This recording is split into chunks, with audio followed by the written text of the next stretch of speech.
क्षेत्रीय समाचार एकांश की विशेष प्रस्तुति के साथ मैं योशिता पांडे। हमारे आज के इस विशेष श्रृंखला में आप सुनेंगे 30 नवंबर 2023 तक G20 की अध्यक्षता करेगा। इस दौरान दुनिया भर के दर्जनों नेता और अन्य गणमान्य लोग G20 की बैठकों में शामिल होने के लिए भारत आएंगे। G20 का भारत में आयोजन होना पर्यटन सेक्टर के लिए कितना फायदेमंद होगा? भारत के विकास में पर्यटन सेक्टर का क्या योगदान है? आज की श्रृंखला में हम जानते हैं। भारत समृद्ध विरासत वाला देश है जो पर्यटन के लिए बेहतरीन गंतव्यों में से एक है।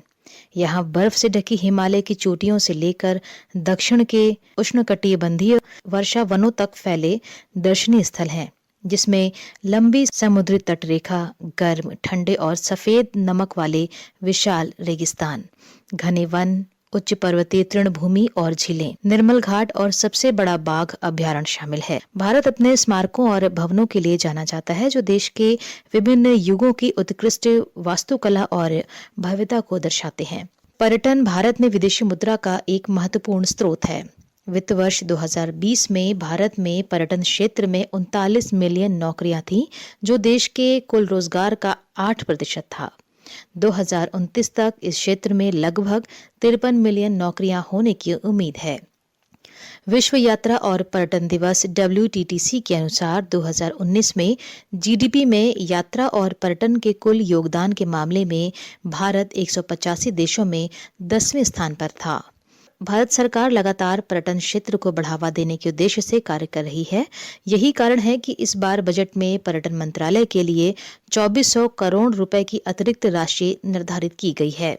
यह बजट राशि 2021-22 की तुलना में 18.42% अधिक है।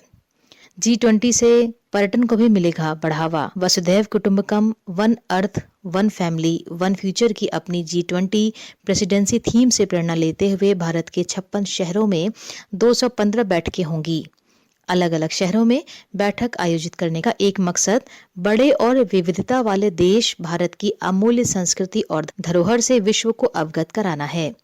यह भारत की संस्कृति, विरासत, होटल, रेस्टोरेंट, लोकाचार और पर्यटन स्थलों को दिखाने के लिहाज से महत्वपूर्ण अवसर है। देश में होने वाली बैठकों में करीब 400 सदस्य शामिल होंगे। ये कोई आम पर्यटक नहीं होंगे, बल्कि महत्वपूर्ण अधिकारी, मंत्री, विभिन्न एजेंसियों के प्रमुख होंगे। यूरोपीय संघ के प्रतिनिधि भी बैठकों में शामिल होने के लिए भारत आएंगे। प्रधानमंत्री नरेंद्र मोदी ने भी जहां G20 बैठकें आयोजित होंगी, वहां पर्यटन को बढ़ावा देने और उन स्थानों की स्थानीय अर्थव्यवस्थाओं को बढ़ावा देने की क्षमता पर ध्यान देने की बात कही। भारत को एक पर्यटन बाजार के रूप में विकसित करने के लिए G20 का आयोजन बेहद महत्वपूर्ण है। अभी तक भारत के 3 शहरों में G20 की बैठकें आयोजित हो चुकी हैं। तीनों ही शहरों में G20 के प्रतिनिधियों को उस शहर की धरोहर और संस्कृति को जानने का मौका मिला है। आज के कार्यक्रम के दौरान आप सुनेंगे इंटरनेशनल टैक्सेशन प्रॉब्लम्स का सलूशन ढूंढ रहा है G20 फोरम। भारत की G20 की अध्यक्षता में पहली वित्त और सेंट्रल बैंक डेप्यूटी यानी FCBD की बैठक आयोजित हुई। बेंगलुरु में आयोजित बैठक मुख्य रूप से इंटरनेशनल टैक्सेशन पर केंद्रित रही।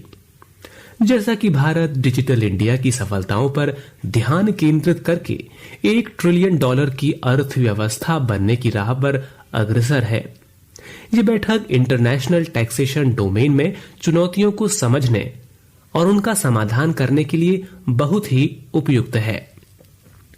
बैठक में शामिल प्रतिनिधियों ने अर्थव्यवस्था के डिजिटलीकरण से उत्पन्न होने वाली टैक्स से जुड़ी चुनौतियों, टैक्स चोरी के खिलाफ लड़ाई, बैंकिंग गोपनीयता और टैक्स हेवन को समाप्त करने, सूचना साझा करने और टैक्स से बचाव पर चर्चा करने के लिए सक्रिय रूप से भाग लिया। बैठक में G20 सदस्यों के बीच टैक्स पारदर्शिता बढ़ाने और टैक्स क्षमता निर्माण उपायों से जुड़े सहयोग पर भी चर्चा की गई। डबल टैक्सेशन और टैक्स हेवन 2 सबसे महत्वपूर्ण मुद्दे हैं जो दुनिया की वित्त संचालन प्रक्रिया पर विचार करते समय निश्चित रूप से हर किसी की नजर में है। डबल टैक्सेशन का मतलब सामान्य शेयरों पर लाभ के अंश से है। लाभांश का भुगतान अपने आप मूल्य बढ़ने देने के बजाय कंपनी द्वारा की गई स्वैच्छिक कार्यवाही है, जिससे लाभ का हिस्सा अभी निकला जा रहा है, जो स्टॉक की बिक्री के समय भी रियलाइज हो सकता है। इसके साथ ही सामान्य स्टॉक ऑनरशिप पैसे वाले लोगों के लिए टैक्स शेल्टर के रूप में कार्य कर सकता है। इन शेल्टर्स के माध्यम से व्यक्तिगत आय पर कोई टैक्स चुकाए बिना वे इस तरह के प्रॉफिट रिटर्न देने वाले शेयर की भारी मात्रा में खरीदारी कर समाज में एक अच्छा जीवन व्यतीत कर सकते हैं। दूसरी ओर 2008 में यूएसए सब प्राइम के चलते हुए सीएफसी यानी ग्लोबल फाइनेंशियल क्राइसिस तक टैक्स हेवन को बहुत महत्वपूर्ण नहीं माना जाता था। इस संकट के माध्यम से ये सामने आया कि ऐसे शील्डर्स का उपयोग करके टैक्स चोरी करना सबकी सोच से कहीं अधिक स्तर पर हो रहा था, और ये व्यवस्था किसी छोटे से द्वीप पर सिमटी नहीं थी, बल्कि विश्व अर्थव्यवस्था के कई जाने माने नाम इस तरह के कानूनी लेकिन संदिग्ध व्यवस्थाओं पर आगे बढ़ रहे थे। वास्तव में 2 पिलर पैकेज के कार्यान्वयन के लिए व्यापार आधार क्षमता निर्माण की तत्काल आवश्यकता है। इंटरनेशनल टैक्सेशन पर आधारित सेशन ने 2 पिलर टैक्स पैकेज के डिजाइन और तेजी से कार्यान्वयन पर भी ध्यान केंद्रित किया। पहला पिलर सबसे बड़े और सबसे लाभदायक एमएनईज से होने वाले अवशिष्ट लाभ के 25% से अधिक टैक्स अधिकारों को लागू करने के लिए एक प्रक्रिया उपलब्ध कराने के बारे में है, जिसे बाजार के अधिकार क्षेत्र में फिर से आवंटित किया जाना है। जबकि दूसरे पिलर को ग्लोबे रूल कहा जाता है। इस प्रावधान में 15% का एक नई वैश्विक न्यूनतम कॉर्पोरेट टैक्स रेट है, जो निश्चित सीमा से अधिक वार्षिक राजस्व वाले सभी एमएनईज पर लागू होगा। ये सभी उपाय एक ही आय के डबल टैक्सेशन से बचने के लिए एक तंत्र स्थापित करने को लेकर हैं, जिसके माध्यम से ये सुनिश्चित किया जा सकेगा कि सभी बड़े एमएनईज ऑपरेशनल ज्यूरिडिक्शन से हुई आय पर एक न्यूनतम रेट का टैक्स दे रहे हैं।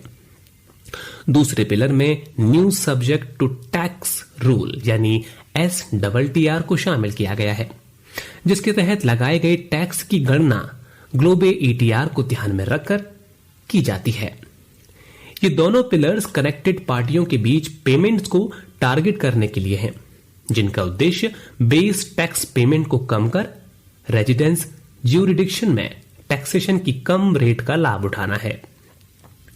यहां यह भी ध्यान देने की जरूरत है कि बड़ी और छोटी अर्थव्यवस्थाओं की टैक्स चोरी और डेटा साझा करने की चिंताओं को समान रूप से संबोधित करते समय राष्ट्रीय क्षेत्राधिकार की प्रासंगिकता को भी बनाए रखा जाए।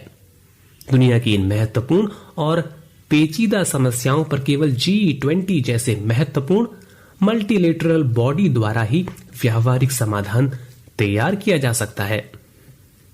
इसका महत्व वास्तव में वैश्विक है और इसे इस तथ्य से समझा जा सकता है कि लगभग 140 देश अर्थव्यवस्था के डिजिटलीकरण से उत्पन्न होने वाली टैक्स चुनौतियों का समाधान करने के लिए समावेशी ढांचे पर एक ऐतिहासिक समझौते में शामिल हो चुके हैं। श्रोताओं, यदि हमारी आज की विशेष श्रृंखला उम्मीद करते हैं आपको पसंद आई होगी। अगले अंक में फिर होगी आपसे किसी नए विषय पर मुलाकात। तब तक के लिए नमस्कार।